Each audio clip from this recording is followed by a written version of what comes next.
Hello there, and welcome to my Galactic Star Fighter Bomber Guide. Bomber-style ships are easily the best class for defending objectives or holding a position for your team to be able to pivot off of. In Domination, it's actually possible to solo hold a satellite by yourself against 1 to even 3 enemies, and that's all going to depend on their skill and your skill, of course. In Team Deathmatch, it can be very useful to actually zone your opposing team by setting up a sort of base for your team to call home. A spot where you can refill and replenish your team while putting pressure on the opposing team at the same time. First, I'm going to show you which ship I use, which components and crew I use, and then I'll go through what each component and ability actually does. Second, I'm going to give you a really good alternative build for really big burst damage if you don't want to go the route that I personally use. And third, I'm going to give you a rundown of a GSF match that I played recently, just a general play-by-play. Now, we end up losing this match, but it does do a great job of showing you what the bomber is capable of, and it just goes to show that you can still do really well in a game and lose, and that's just how it goes, so it's okay. Don't rage.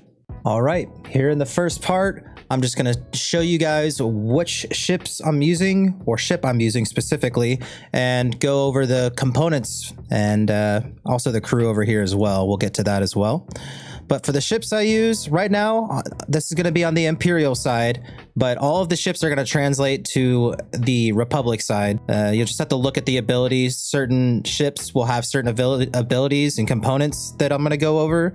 So you'll just have to match the components to which ship has those options. And you can actually tell that right here. If you click the ship, it'll tell you what options you have available. So you want to find the equivalent of what I'm showing you right here. But I use the Onslaught. It was the cartel coin one. You don't have to get the cartel coin one.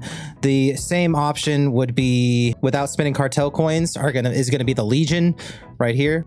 Comes with all the exact same stuff for the most part. It's a little different, but I'm going with the Onslaught. I just had extra free cartel coins, so I was just like, you know what, this is on one of my alt characters, so it just makes it a little easier.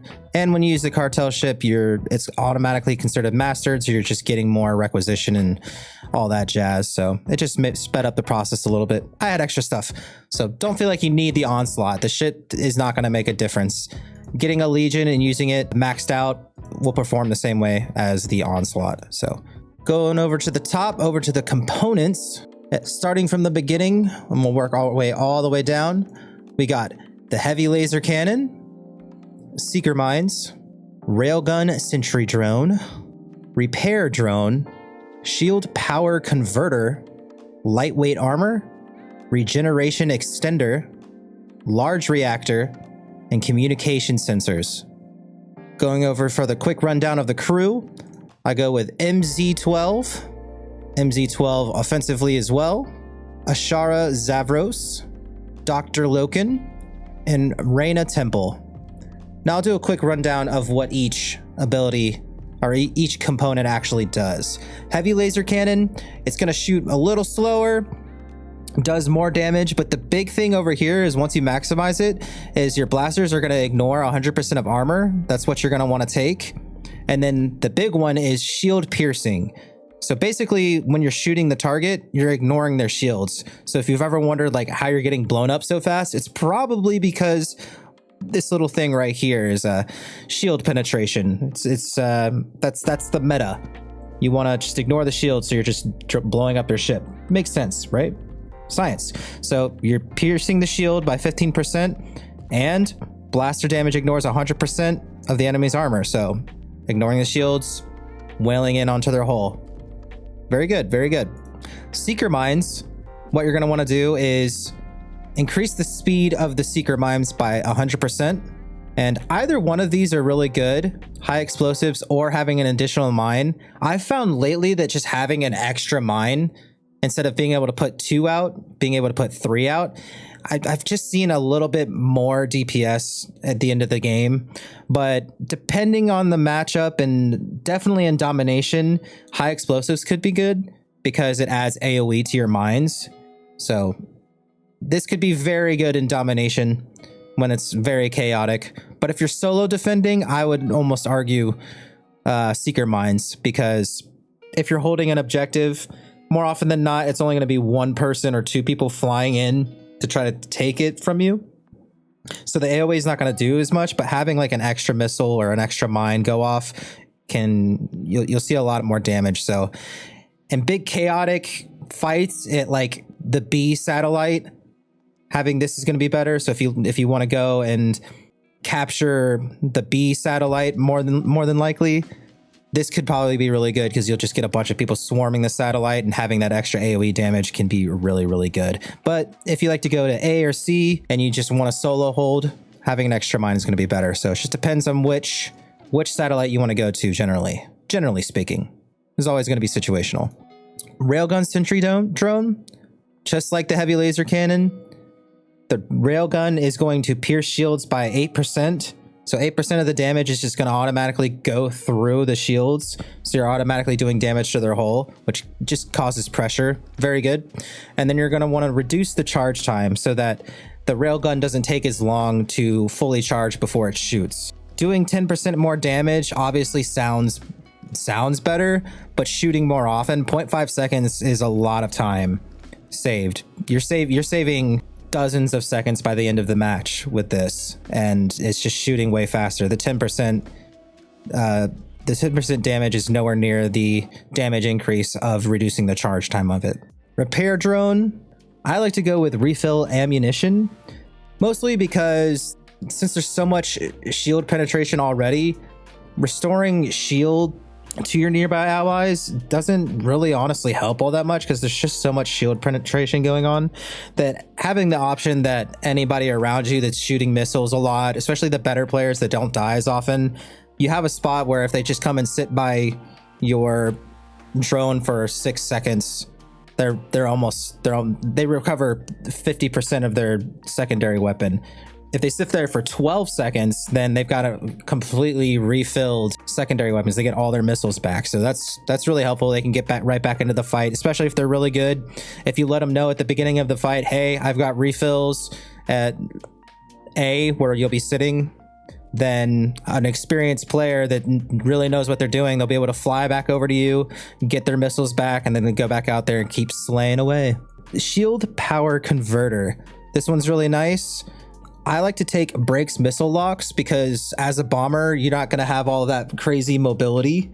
And what this does is if somebody's honing in onto you and they're trying to lock on with their missiles, this will break that, so they're not able to fire that missile at you for a short amount of time. Very nice for preventing a bunch of damage from happening to you and potentially dying. More often than not, if they're coming straight at you, you'll be able to kill them faster than they are to you, especially if you can break their missiles from being able to attack you. Lightweight armor. Rule of thumb, evasion is always better. Not taking any damage at all versus taking reduced damage. It's a no-brainer. So go evasion. It just makes it harder to hit you. They could be shooting straight at you, but they'll still miss. So if you've noticed that when you're shooting other people, it's probably because, and you're not hitting them, even though you're aiming right at them, it's because they probably have very high evasion, or they used an ability to raise their evasion. So there's that. Next up is the regeneration extender. I already went over that. Large reactor just makes you have more shields. You're not even taking that much damage to your shields most of the time. It still happens, but just having more shields up front is just better. Your recovery with your shield shunt and your shield power converter and stuff, just having more shields is better. Communication sensors, so you can just see further. Simple as that. Now for what each thing does, seeker mines, you can put up to 2 mines out at a time. You can always up that to 3, but they shoot about 250 meters straight behind you. And you'll kind of see exactly what I'm doing in the third part, but you'll want to be putting 2 mines out or 3 mines out kind of around whatever you're protecting, your objective. And then whenever any enemies fly by, it'll automatically lock onto them like a missile and attack them. It's simple. You just want to be dropping these out on cooldown. Railgun sentry drone, it works the exact same as the seeker mine, except it's got a 10,000 meter range. It's basically your own gunship to go. It doesn't shoot as far as enemy gunships, Otherwise, I feel like that'd be a little too good. But this is your main bread and butter as far as damage. You get this out there and you get this strategically put in a very good situation. This is what's going to be doing most of your damage in the game. This is the breadwinner right here. Paradrone, kind of already went over that. It just repairs the hull of you and nearby allies. Plus, it'll give them ammunition if they're nearby. Simple as that. Very good. It lasts a while, but you'll basically want to refresh it whenever you can. It will last for 180 seconds, so it lasts a long time. You usually don't have to refresh it, but when you're repositioning, it's okay to refresh it. Shield power converter, simple enough. It takes what you have left in your engine reserves and will shunt it and send it to your shield. So if you took a bunch of shield damage, you can use this ability and it'll give you more shields back. Simple as that. It also, if you take the missile lock, will break missiles from hitting you, which is super good. Just having that, having the flat increase of just how more efficient it is, 8% isn't that significant. Being able to just get rid of missiles is so much better. Now for the crew on this first ship, I like to take MZ12. He repairs your ship for 308 over 6 seconds, so it's very rapid heals to yourself. And I found this to be a little more clutch than some of the other options. Just being able to heal yourself over doing other things. Just, you're most of the time going to be sitting at a satellite and then you're going to get heavily bombarded. So what you'll want to do is basically fire off all your abilities when they're coming at you, and this healing you along with your repair drone makes it really hard to kill you unless they have very strong burst and they nail all of their very strong burst. So I think just healing yourself that much more is really good personally. I also take MZ12 here. It increases your ammo capacity by 30%, which that doesn't really do much for you, especially with your seeker mines, because you have infinite number of seeker mines. So that kind of sucks, but that self heal is just so good to me that it's like, it's okay. The secondary weapon reloading cooldown timers is reduced by 12% though. So that means you can use your seeker mine more often. So you still get that benefit, but you're not really getting any use out of the first part of that passive, which kind of sucks, but you have to take MZ12 here in order to use him as your co-pilot. So a little unfortunate, but next up, Ashara Zavros, damage reduction reduced by 9% and evasion increased by 5%. Evasion's always good. Dr. Loken, communication range increased by 5,000 and sensor dampening increased by 2,000. And then Reyna Temple, engine power pool increased by 15% and the cost of blasters is reduced by 13%. I like the engine pool being increased right here because the hardest part of being a bomber is you're very slow. So getting to the satellite can take some time, but having that 15% extra energy in your engine pool can help just get you that much closer and that much faster. It can help you get to that satellite that much faster, which is very huge in GSF. Because more often than not, if you capture the satellite first, it's very hard to take the capture back. So the biggest tip I could even give just right here is if you can capture the first 2 satellites, 9 out of 10 times you're going to win the game. It's very hard to uncapture a satellite. So if you can get there fast as a bomber, that's great, but not at the sacrifice of some of the evasion and damage output that you're going to need. All right, I've switched over to the Republic side because I've got a different style bomber on my Republic character. So for this one, the ship I go with is the Sledgehammer, and it's a little bit different the way it works, or the way that I built this one, and it works very well in a very different way. So certain times I'll wish I had the other bomber, and then other times I'll wish I had this bomber. It just kind of goes back and forth depending on the situation. I found that this style of bomber does a little bit better in team deathmatch, and whereas the other one does a little bit better on domination. So if you really like bombers a lot, having one of each, just depending on the fight, very good. But I think just building one of whichever bomber is going to get you a long way. They both do similar. You still have the same sort of play style, but it's a little different on this one. Primary weapons, heavy laser cannon. Secondary, concussion missiles, concussion mine, charged plating, shield power converter, damage capacitor, regeneration extender, large reactor, and turning thrusters. I already went over how heavy laser cannon works, so same build, same setup. Concussion missile, this is like your typical lock-on missile. So you'll want to be aiming at your target, and then you'll be holding down, more likely than not, right click. That's what it is by default. You hold it down until it gives you the satisfying beep beep that it's locked on, then you release it and then it fires.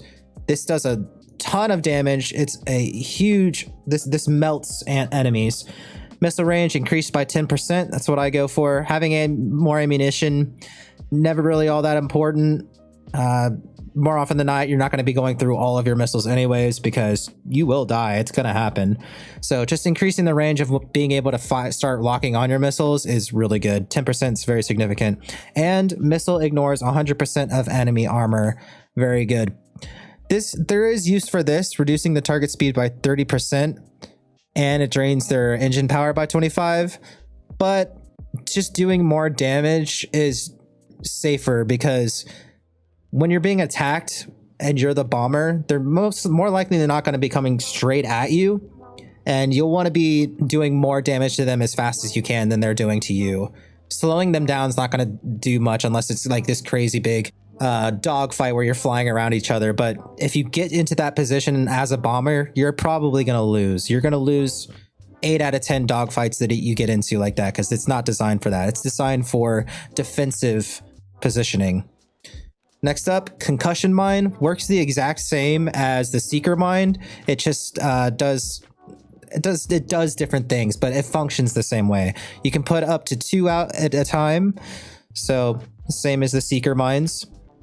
I like to go increases the proximity range and detonation radius of the mine by 500 meters. So the enemy doesn't have to be as close for it to attack and hurt them. You can also increase how many mines you can have out by 1.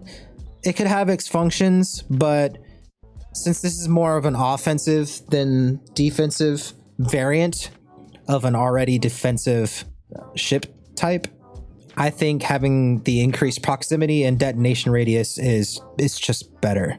Then I also go with hull damage increased by 16%, because doing more damage to the hull is more important than doing more damage to the shields, because you got to kill them, and more often than not with your heavy laser cannon, you're hitting straight through the shields anyways, so you'll just want to be doing more damage to their hull. Rule of thumb, do damage to their hull on any sort of option.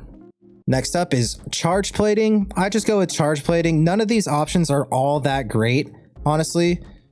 Having more shields and boosting your shields, it can be useful, but like we've been saying and premising before, you're taking so much hull damage that using this ability, it increases your damage reduction on your hull by 60%. So anything hitting your hull is doing 60% less damage for 15 seconds, which is a huge amount. It's huge. So if somebody's coming in to start and kill you, pop this right before they start shooting you, and when they start doing damage to you, they're going to be doing 60% less of it. So it could give you just enough edge for you to be able to win that little jousting fight. I haven't unlocked either one of these yet on this particular ship, but I think I would go with weapon power shunt, because it'll just make it so that you can shoot more of your primary weapon whenever you're getting hit. So basically you're just generating more weapon power whenever they shoot you, so it'll make it so that you can shoot more. And you will see that using heavy laser cannon, you'll drain through your energy pool for your weapon fairly quickly. So having this as an upgrade is very good. I could actually probably get it right now. I will. There, you got to see that in the video. There you go. Engines, same as the other ship, shield power converter. It takes what you have in your engine and energy reserves and throws it to your shields. Very good. Usually you're not flying around like crazy, so you'll have engine reserves and it's just like a free shield boost. It's good. And then you'll end up wanting to take the missile lock break as well on this one once you get to it. Damage capacitor, your weapon just does more damage. Simple. Regeneration extender, you're regenerating your weapon energy just that much more. Having more capacity, it's only 8%, not all that great. So just increasing the rate in which it's recovering, 20% increase in the rate in which it recovers is very significant. You could also go for the efficient targeting, and it decreases the lock-on time of your missiles by 4%. 4% isn't that big of a number, so I would have to do a little bit more testing to really see if it's worth it, because the concussion missiles already lock on pretty fast. You do a lot of damage with just your heavy laser cannon, so being able to shoot your heavy laser cannon more is just very good. So you'll probably see very similar numbers between the two, but I'd imagine regeneration extender is still superior, but you could probably get away with both. It's more of a flare, whatever you prefer. Large reactor, you just have more overall shields, and then turning thrusters. Whenever I see turning thrusters on any ship, I just instinctively grab it, because being able to turn faster than other people is just better. And what I think is that everybody else probably gets turning thrusters too, so you kind of just need to keep up with them. So just get turning thrusters so you can just, at 10% turn rate modifier, you can just turn 10% better. And then you can increase that by another 6%. And then you can just increase that by another 6% over here. So 16% turn rate modifier. I feel like it's mandatory, so just go with that. And for this ship as well, on the crew side, I go Kendra Novar, B3, G9, Bodar, Kendra Novar, and Ashy. Kendra, she increases your evasion. She gives you an ability to use that increases your evasion by 15%. The best part is that it actually applies to the 2 nearest allies within 3,000 meters of your ship. Now, 3,000 meters is fairly close, so you'd have to be pretty close to nearby allies, but it can be really clutch if you have a big fight going on a domination satellite, or even in a close firefight in team deathmatch. Just making you and your allies 15% harder to actually hit for 20 seconds. 20 seconds is a very long time. It's really good. Offensively, these are all just passive abilities. You can kind of just read through them yourself, but reduces the reload and cooldown times by 12% and your weapon accuracy by 16%, so you're hitting more often, just a little bit more often. Bodar, just solid damage reduction and evasion increased by 5%. If you see evasion, generally just take it. 5% evasion adds up a lot. Kendra Novar, sensor focus range by 3,500 and communication range increased by 5,000. And then Ashy, blaster pool is increased by 15% and the cost of engine component abilities reduced by 13%. All right, I'm going to be up here in the top left corner. That's going to be the past Londowa down there. He's not as cool. We've been over this. But this was a decent match. We ended up losing very closely at the very end. No fault of my own, that's for sure.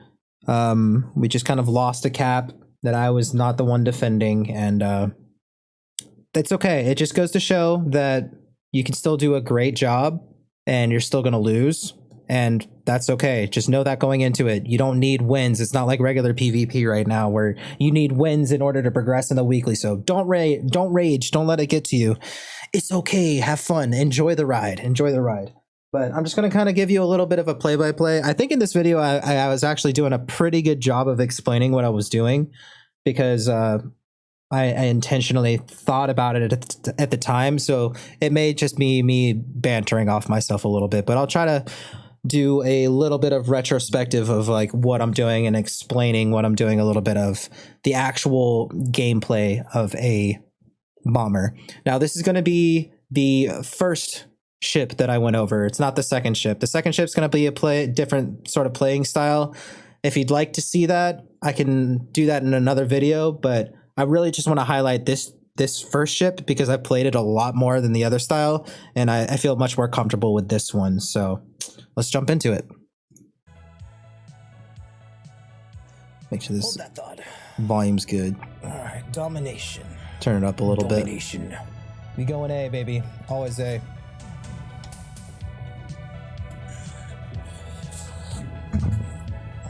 Yes, I like to go A.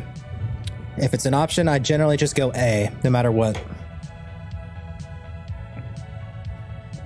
It obviously doesn't make that much of a difference. You can go to C, but my OCD is like, A comes first. You gotta go to A.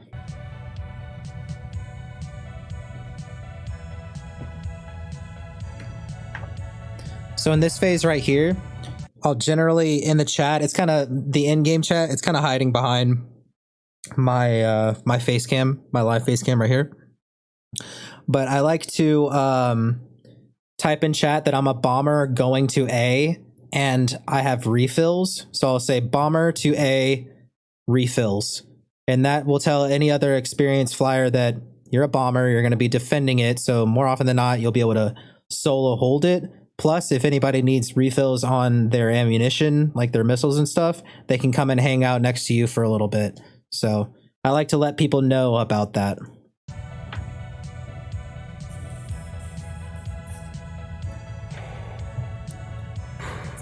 Maybe this will be a good match that I can use footage from. See? For this GSF guide. I'll probably split it up into like team deathmatch and then like domination strategies. Yeah, I was thinking about doing that. If you guys would like to see this this specific build in a team deathmatch, I can kind of show you what I do as well. But I think you'll get a grasp of how the ship is actually played just from this.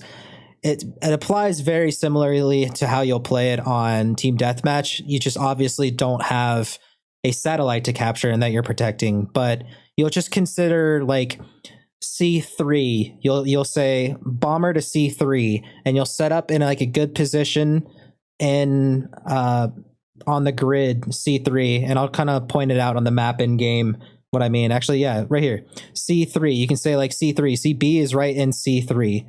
C3, kind of like chess.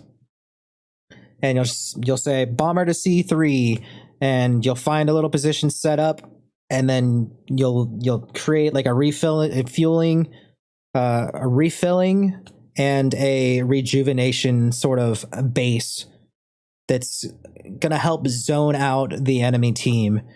So if you're like right here in the middle and you've got like a nice stronghold with mines and everything around you, nobody's going to want to fly right through there, and it kind of zones them out, and more often than not will split the enemy team. Some of them going left around you, some of them going right around you, but rarely they're going to come right next to you because you've got like 3 mines all around you, so nobody wants to fly right through that. So it does a good job of zoning people and causes a little bit of division on the enemy team.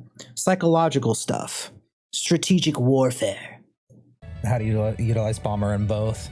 Obviously, bomber is going to be way more useful in domination. It's kind of tough to use in team deathmatch, but it can still be super effective. Yeah. So I need to like word it properly. True. I hope I worded it properly. But again, if you guys would like to see gameplay of me playing a team deathmatch, I can upload just a separate video of just me doing a team deathmatch with a bomber, so you guys can kind of see how I handle that. So let me know in the comments if you'd like to see that.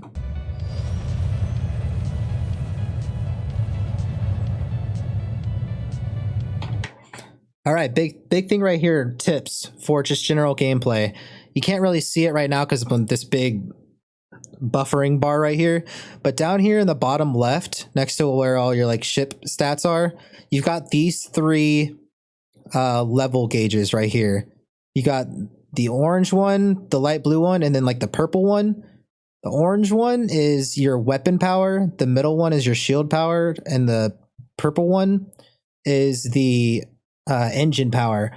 So you've got F1, F2, and F3 that automatically apply to each of those. So right at the start of the match, you'll want to click F3 because that's going to increase your energy efficiency. It'll allow you to fly further and faster while it increases your boost to last longer and faster as well.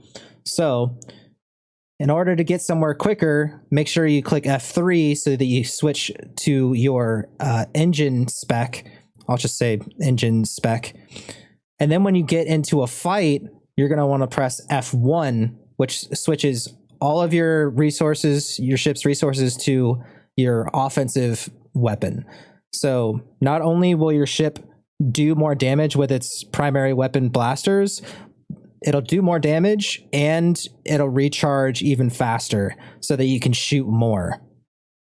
So if I try to fight with my engines going right down here, I'll be running out of my primary weapon energy super fast. But if I switch, you'll kind of see me do it. But if I switch to F1, where for my blaster efficiency, I'll be doing more damage and I'll be able to shoot longer. So if you're wondering like how people are doing so much crazier damage, it's probably because they're switching all of their energy resources to their offense, because it causes more damage and they can shoot more.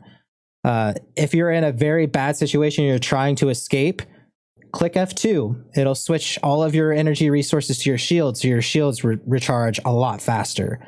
So you've got offense, F1, defense, F2, and speed and movement, F3.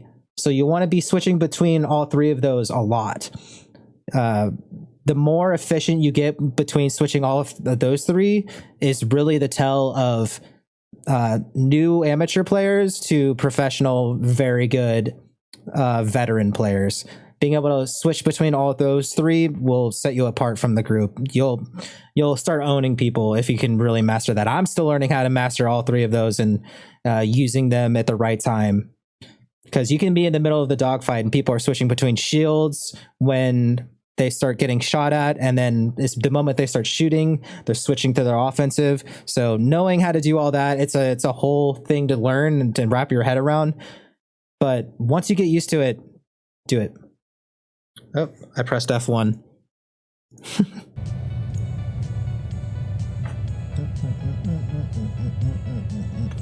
So yeah, riding out.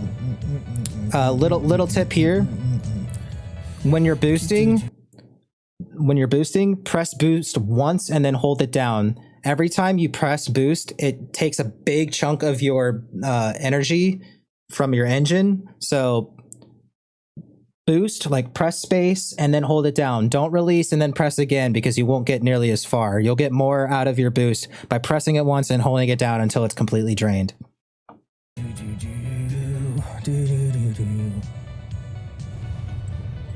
It's not the most thrilling playstyle, but okay. I think this should be easy win, which would be very good. Oh, he thought. All right. See, I'm dropping mines right there, and I dropped my repair drone. Just go ahead and get it down. So I've got one, and then I'm getting my repair drone on cooldown. So that way, if somebody blows up my repair drone, I'll be able to put a new one out. Or if I need to reposition, I'll have it ready as well. So the sooner you can get all your mines out, up to two up to three mines out, you want to get them all out as soon as you possibly can. And I'll show you, I'll kind of pause and point out how to set up the railgun specifically. I have it set to 2 for me, but it's this ability right here. Excuse me. You'll want to be a little more strategic where you're setting that up, because it can shoot up to 10,000 meters. And you don't want it to be obstructed by like the satellite or anything. You don't want to just put it anywhere. You want to kind of get it out there so that it's able to see everything and be able to shoot, because it takes a second for it to charge before it actually shoots. So you want it to be kind of in an open space where it can actually function and do its thing. And I'll kind of show you how I position my railguns.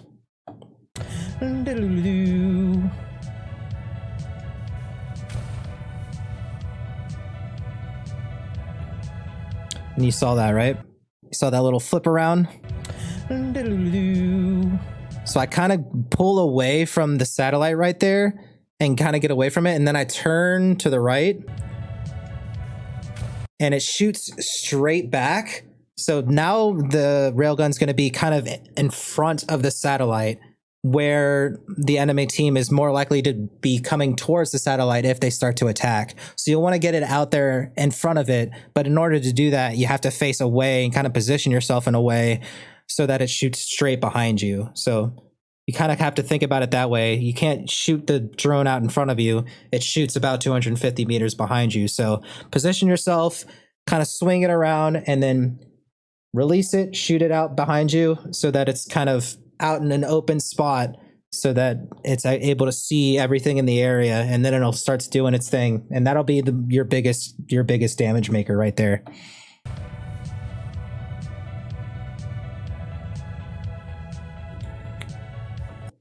You can kind of see it there now. You see how it's kind of like out over here? Very good. It can see over here. It can see this whole area. It's not tucked away behind the satellite. It can do its thing. It'll start shooting people that are starting to fly in to you to attack you. And either A, they're going to start shooting at that while you're able to put pressure shooting at them, or they're going to be shooting at you and it's just going to be able to free attack anybody that's coming right at you. So...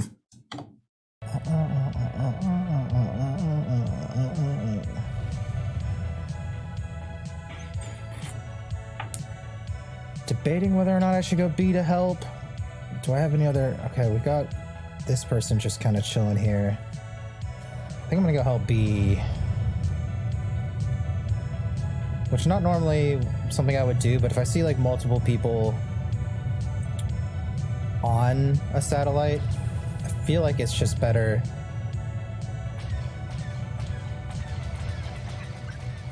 Oh, and something you notice, I accidentally turned off of my fly text for damage.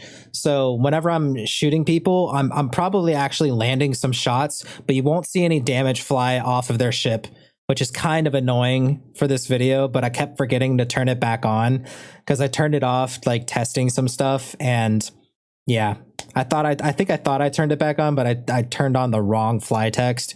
So I'm probably landing a lot of shots, but you won't see the red damage text or the yellow damage text flare up over the enemy's head. So not as satisfying, but know that that's what's going on if you don't see damage being done to them.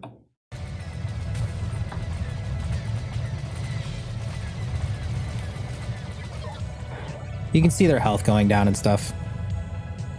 But notice I'm switched to the offensive position over here. So once I got in there, I hit F1 so that I'm starting to do more damage, and my my blasters are more efficient. Rule of thumb, if you didn't know this, there's a red circle that kind of leads the direction that the enemy is flying towards. You want to be aiming for that red circle, not the actual target. So if you didn't know that and you're having issues, there you go. You want to be aiming for the red circle that is going the direction that their ship is going.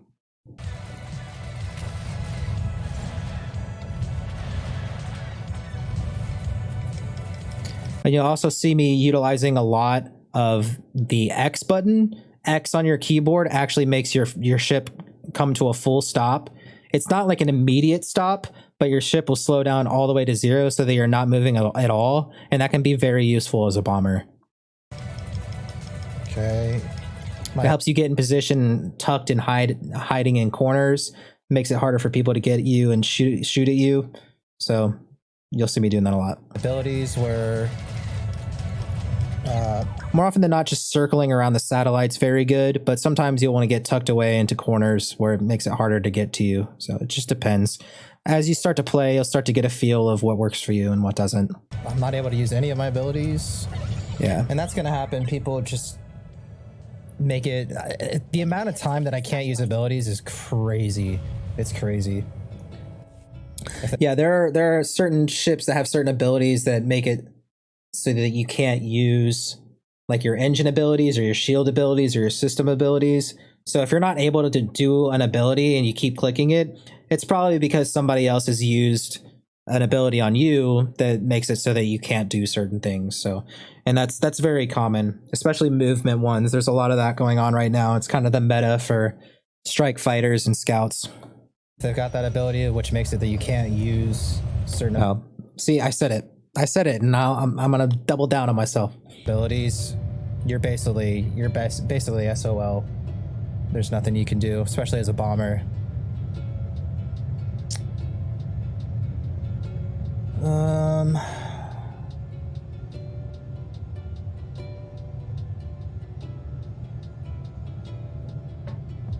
Kind of sucks. I was thinking this was going to be an easy win, but now we're all kind of going in at like different intervals. Like this Xander guy's probably about to die.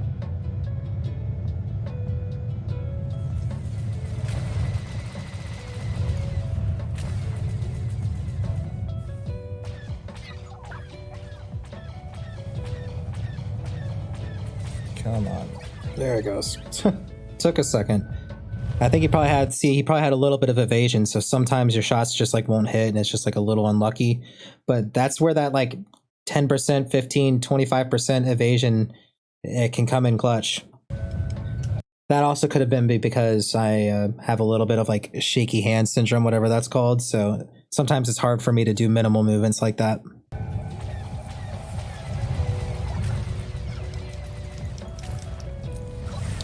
I don't know where this Luke guy is. Is he a gunship? Yeah. Let's see. I'm getting sniped by a gunship. Luke. Yeah, he's a gunship. But I was able to get 2 kills off there before I went down, so you take those little trades. Every time I get in there. I'm gonna keep throwing pressure B so that maybe C can capitalize. Those guys trying to take C can capitalize, but splitting like this is half the issue.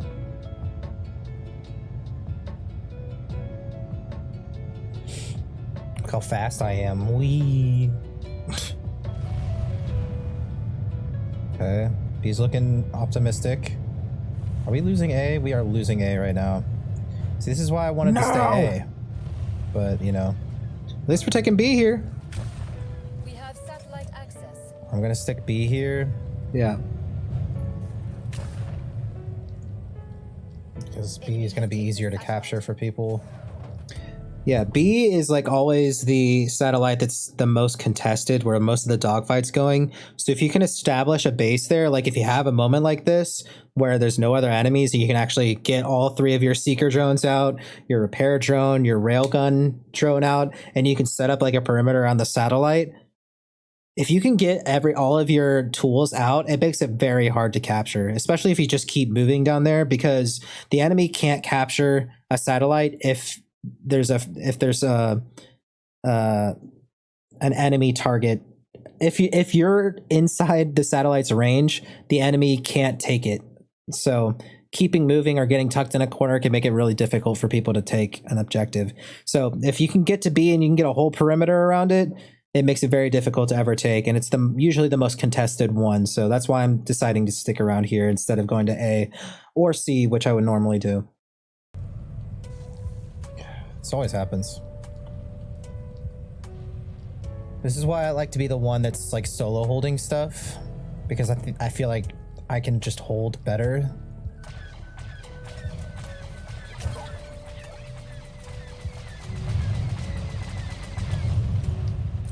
Yeah, he's starting to rip me a new one. Yeah, and I think he used evasion there because he saw how many shots I was putting on him, but his health wasn't changing like at all. So that's an evasion thing. It's because I'm just straight up missing. But I couldn't hit him, so I guess he probably had that evasion thing going.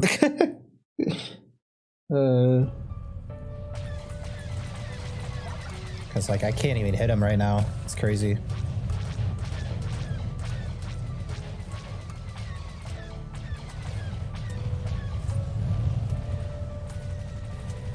And again, I am doing some damage to them, but I just don't have the numbers flying. I don't have the fly text on, so it makes it a little less satisfying.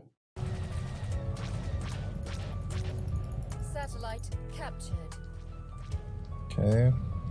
That's good, that's good.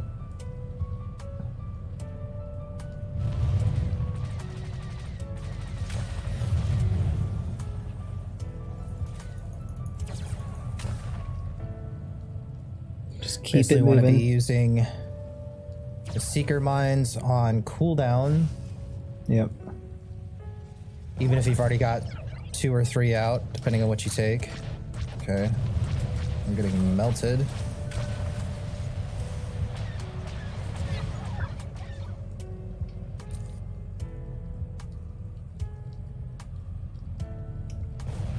Good advice there.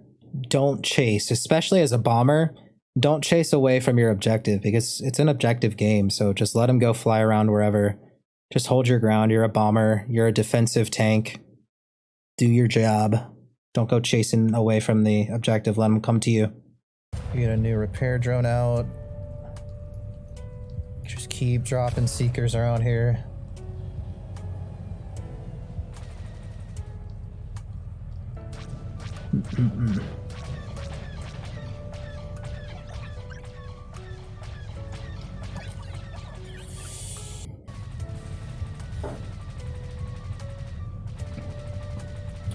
Try to get this rail gun closer to the direction that they're probably going to be flying in from, so that it can start charging and shooting them sooner rather than when they're already super close to me. Yes, railgun positioning is super key to be effective. Near where I dropped my railgun, so usually they'll fly in straight at a railgun trying to kill it, and then they'll end up getting in range for a seeker mine, which is good. We're losing A. I don't want to go and help because the moment I leave here, I know this place is going to get swarmed. Looks like we're getting... Always keeping an eyes on the map. Yeah, right down here, you can especially as a bomber, keep an eye on this map, because the moment people start flying into your zone, you'll want to be facing them, because especially when you're not moving at all, you turn a lot slower. So if you're moving a little bit, like if you're going normal speed without touching anything, you'll turn okay. If you hold S, like as if you're like going backwards, it'll slow you down a little bit, and that's where you're going to have the maximum turn rate, so you can turn the fastest. So if you're just going normal and then hold backwards, it'll slow you down a little bit, but just enough so you can turn more. So usually when you're in dogfights, you want to be holding S the whole time. So that's a little tip for you.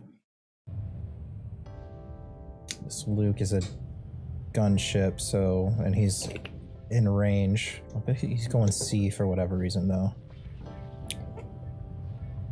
Interesting. We're putting up a fight A.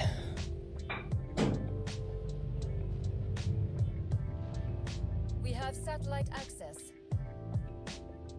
Winnable. We got some people coming in the flank.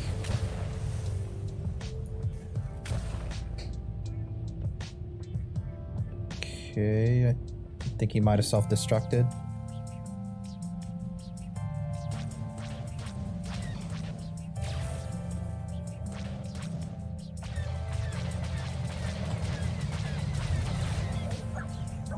Obliterated.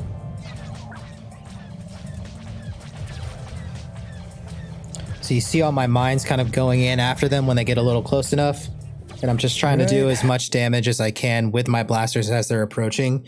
Because the beauty of the bomber too is that a lot of the time, whenever they're coming in to get you, they'll be aiming at like either your seeker mines or your railguns or the defense turrets. So you can just kind of free shot them. So your biggest damage is going to be your railguns, then your primary weapon, as long as you're nailing your shots, and then your seeker mines is like your third biggest damage dealer. If you're doing everything efficiently. More often, though, your railgun's going to do the most, and then your seeker mines. But if you're nailing your shots, your primary weapon does a lot of damage if you're nailing those shots. Which isn't always easy. Some people are freaking crazy. Lightning fast scouts that just will fly in and melt you. And it's absurd how fast they do it. And it'll happen. Some people are just really good. Successful defense so far. Drop another railgun kind of over. But this is a good recipe for success. I win most of the games, and if I'm not winning the match, they're either really close like this, or it's just like a mollywop where I get completely destroyed, like 50 kills to 10 kills. There's no in between. It's either like this really freaking close, or we're just mollywopping them, or they're mollywopping us. It's never like kind of in between the two. So, I mean, but I'm generally winning most of them. I'd probably say about 70% of the time I'm winning, but it's like impossible to go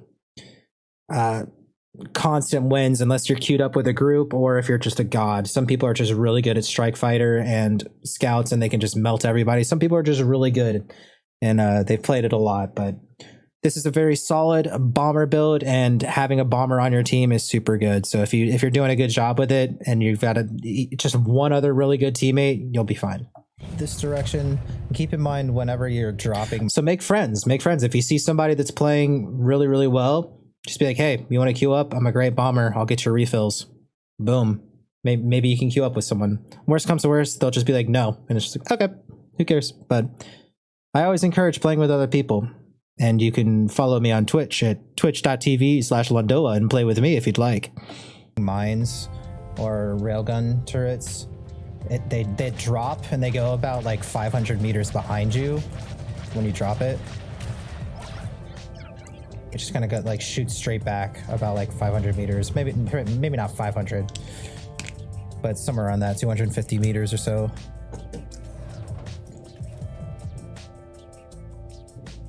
Okay, he flipped a Yui, flipped another Yui. Able to pick up the kill there, that's good. Look how close this match is, man. I think we can win this as long as A holds. A holds. If B holds as well, but A holds.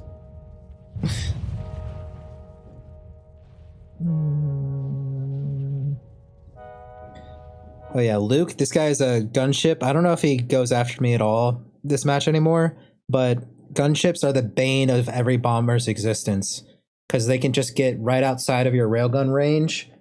They can be 15,000 meters away and they can get rid of everything you just set up.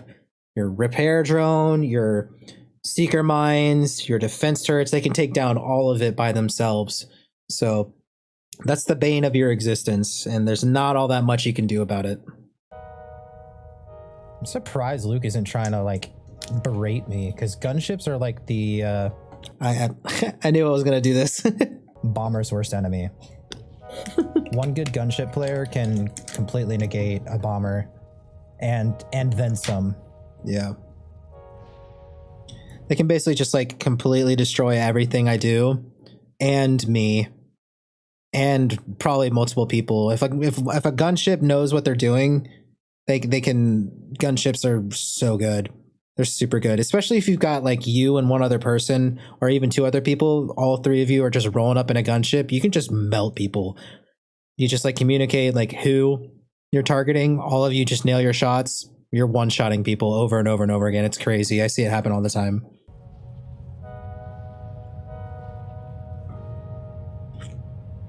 Yeah, gunships are a hard counter to bomber.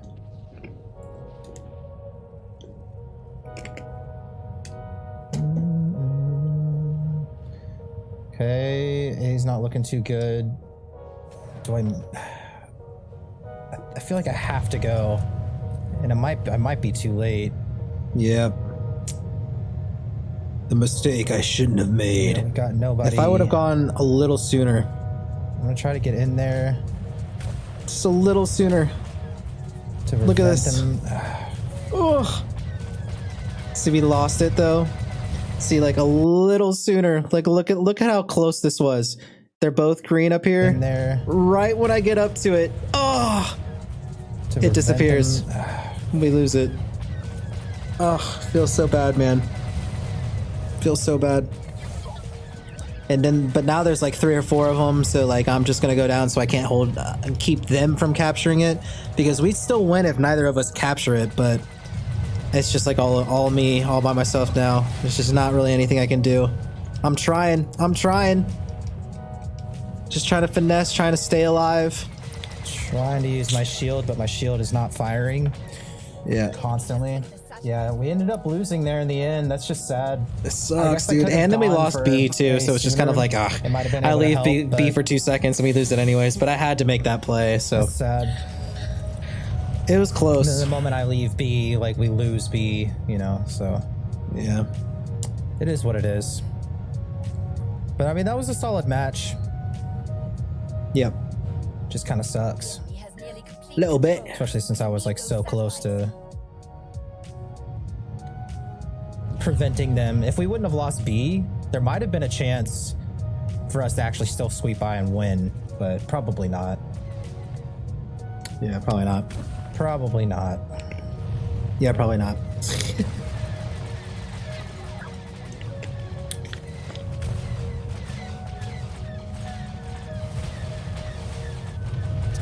Do I get these last 2 kills?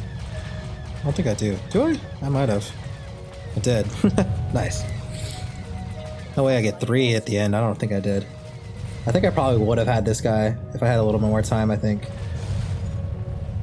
Oh no, I think he self-destructed. Man, like this feels bad, dude. 30k damage, nothing crazy, but I was defending. Yeah, I mean, the top damage did 60k. I did half that. And I was right around the average of like most people. But that just goes to show, and that was me just like sitting by myself for like literally half the game. I didn't even see that much fighting. But I got 9 kills. I think that was second in the amount of kills. Yeah. 10 kills, 9 kills. So I got second in the amount of kills. So you can see it can put out a bunch of damage and it's super clutch.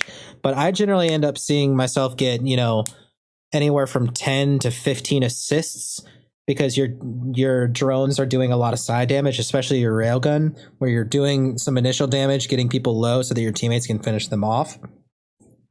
So generally you'll see a lot more assists, but your numbers aren't going to be all that crazy unless you're like if you're protecting an objective and the enemy team is flying in a lot, then you'll see higher numbers. But I mean, you saw the damage I was doing. You saw the amount of kills I was getting and stuff. I mean, it speaks for itself. I'm not even all that great of a player, but with this build, it just kind of, especially if you're newer and you want to get into GSF and you just kind of want to get better at it, this is a great entry level ship to kind of get used to GSF and at the same time be very useful to your team without just flying around dying all the time.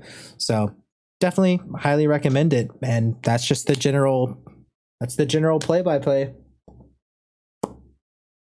Yeah. Kick it to the outro. Thank you guys so much for checking out this GSF bomber guide. If you guys liked this sort of content and wanted me to elaborate a little more further on just GSF content in general, let me know down in the description. You can also catch me live on Twitch at twitch.tv/Londowa. I play on the SWTOR server mostly, but I've got characters on other servers as well. Feel free to join me. We can queue up together and we can just bomb the hell out of people together. So catch me live over there, twitch.tv/Londowa. Peace.